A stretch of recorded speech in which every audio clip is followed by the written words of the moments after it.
Welcome to the introduction of PHP Composer. Composer is a tool that simplifies dependency management in PHP projects. Composer is a dependency management tool for PHP. It allows you to declare the libraries your project depends on, and it manages those libraries for you. Think of it as a package manager for PHP, similar to npm for Node.js or pip for Python. Why should you use Composer? First, it offers easy package management. You can install and update libraries with simple commands. Second, it handles automatic dependencies. Composer resolves and manages package dependencies automatically, saving you the hassle of manually downloading and including library files. Let's look at installing Composer. Here is how to perform a global installation. Use the command curl-s https://getcomposer.org/installer pipe php.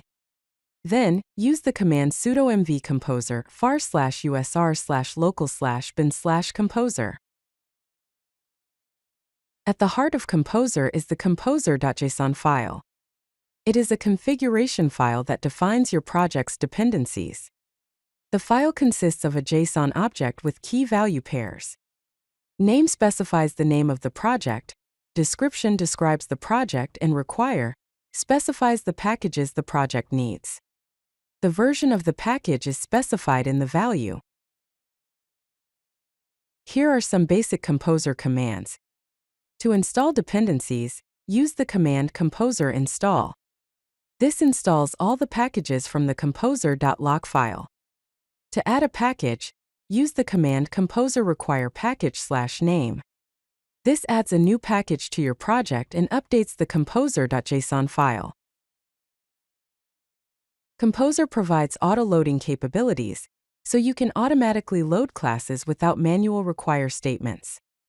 In your PHP script, require the vendor/autoload.php file. Then you can use the classes of the packages with use statement. Let's discuss some best practices when using Composer. Always commit the composer.log file to ensure consistent installations across different environments. Utilize semantic versioning.